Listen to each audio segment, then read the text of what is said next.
is really something these days, isn't it?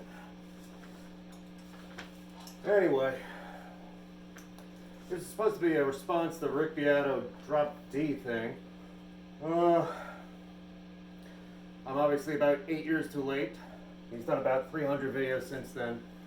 I've been putting it off. I'm not usually the type of person to put things on YouTube. Because, yeah. I just thought a lot of people in the comments had the same sort of feeling that I did. That Drop D, if you have a top 10 list, you want to put Helmet in. It's a little disingenuous at best to not, I would say. So I figured I'd just play a few Helmet riffs, Drop D, and wow, I hate myself more every minute. All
That's In the Meantime, the title track for Meantime, second record. It's really good. I don't know how else to put it. The four guys, Paige, Peter, Henry, and John, were really tight, but loose and sloppy in the best possible way. And that record has a lot of the punkier things of the first one, Strap It On, and a lot of more clean, nuanced stuff of Betty, and it just hits the perfect sweet spot for me and for a lot of people. Best-selling record. It's a great record. The one song you probably all know is what the hell is it called? Oh, Unsung. That's right. So anyway, the drum and bass fill, and then what do? We can do this.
there. It's been a long time since I played this stuff, as you may have noticed, because I suck. Wow. I'm very distracted by the state of the world these days, because let's face it, state of these United States. I figure I should probably get my politics out of the way right up front so there's no confusion. Rage Against the Machine style. I'm not as left as they are, but I believe everybody deserves a fair share and equal, health care, and these things make a lot of sense in a society where we're all supposed to be equal. Anyway, not to dwell too much on the insurrection of the other day. Rage Against the Machine, just a quick thing. Rick Beato had a great song, Killing in the Name, you all know it, and a lot of the people who know it and misunderstand it know it too. A song off of Evil Empire that I love, that's in drop D. Also, Rick Beato had that caveat of things that are only in drop D, not down a half step or whatever. Helmet, the first two records are entirely in drop D, and the third one, Betty, is mainly in drop D. Some are tuned down a half step. Is anything tuned down whole step? I don't remember. I don't know what tuning I'm in, frankly. I'm the Ed Van Halen school of, it's in tune with itself, you're good. What are we talking about? Rage Against the Machine, song off of Evil Empire called Revolver. And I just think it's a cool riff. I'm not going to play the whole song. I played too much of the first two songs anyway. How's it go?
Up the end there. What are we talking about? Oh, Helmet. Right. A lot of other great Helmet songs. A really great thing about Helmet is just, the riffs are pretty easy when you look at it. And the rhythms are a little weird, and sometimes the turnarounds will throw you off. It's good to have a good drummer. John from Helmet, one of the best drummers. Battles, Tomahawk, very good drummer. They're all great. Henry Bogdan, after he left Helmet, went on to play, he played ukulele and lap steel with the Moonlighters with Bliss Blood. Then he moved back to Oregon, I think, after September 11th. Page moved out to LA. I don't know where Stanier went. Pete, after Page sort of unceremoniously kicked him out of his own band, formed a band, Handsome, in New York in the mid-90s. And they were really good. They had one record that was really good. And then he moved back to Australia. I don't know why I'm giving you their biography. What the hell am I talking about? Songs, Helmet songs. What's a good one? What's a good one I want to play? One of the first ones, the one Page Hamilton says he really, realized he had to use drop D, was the first song off of the first record, Strap It On, which is called Repetition. There's a lot of repetition in Helmet songs. Starts, I'm just going to, fiddle around with the bass part, but anyway.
last part's an odd part for Helmet. I always like that. What are we talking about? Oh, one day everybody knows is Unsung. If there's another one, it's probably Milktoast off of Betty. I think it was on the Crow soundtrack. It's another good song.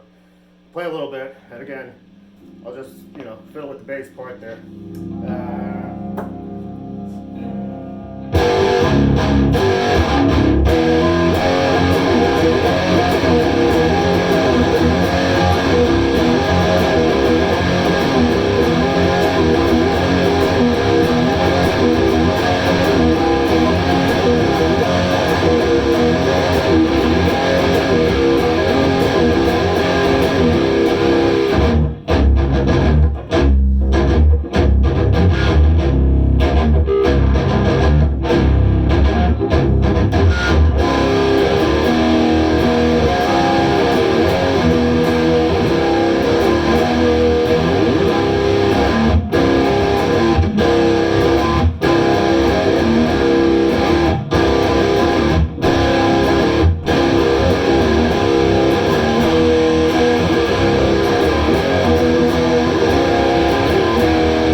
It's great. And again, the whole thing with the band is how they work together, especially the four original guys. I know Peter moved on forcibly by Betty, but and I'm not sure if the guy who replaced him, Rob, played on that, if it was all Page. I think Rob played on that. But anyway, it's nice on the first two records and the singles where you can hear the four guys playing at once. I think they tracked live. There's something about tracking live. Rick Beato had a thing about how computers are ruining music, and a lot of people had responses to that. But I think he's right on the money with that. I'm exaggerating with the right on the money. A lot of people make great music with computers, but there's a lot of stuff that just doesn't feel, it doesn't swing, it doesn't move. And these guys swung really hard for a rock band, and they were just very good. Two more songs, two of my favorite Helmet songs.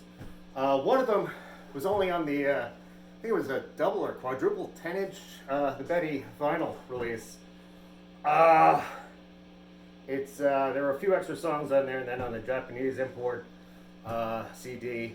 It's called Pariah, and it's really good. I wanted to cover it on my own, but somebody recently covered it. Much like Rush, I wanted to cover Working Man, and I think The Sword recently covered that. I'm like, God damn, that's a good song. It's the only Rush song I can play. I exaggerate slightly. Right, Pariah.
this. That's never happened before. I'm shocked. Anyway, works out kind of well. But for the next song, I really want to use a Strat. On Strap It On. Oh, sweet Jesus. On Strap It On, Page used a G&L S500, which is basically the G&L Strat. That's a little high. Hello. Tom Morello style. Up by the nips. There we go. And Page was using G&Ls from when he was in Band of Susans with Robert Poss. Another great band.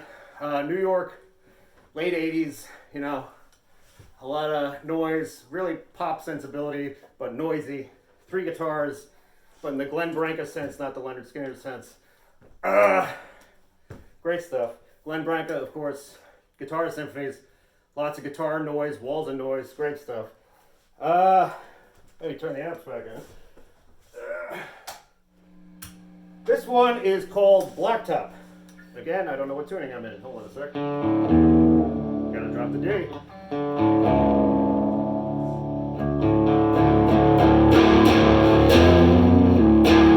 Staying. Alright, it's staying. How the hell's it go?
Anywho, those are a few of my favorite helmet songs. I just, stand by. I just, you know, when I saw the top 10 thing on the Rick Beato, I like the Rick Beato. I think he does a lot of great stuff. I figured I'd be, you know, it would make me happy in a horrible world to see that. And it made me a little bummed out that there was no helmet. And I keep saying Enda. First time doing this crap, and probably the last. I just thought you guys should hear some helmet. I think it's great. You know, I love Soundgarden. I love Tool. But I don't love them the same way that I love Helmet. Helmet really did something for me when I was a kid. And now, speaking of Soundgarden, I think he's a little off on the Spoonman tack. I would say outshined if you're going to say anything. That's just my 2 cents. I guess that's it. I just hope yeah, be good and be good to each other. And goodbye.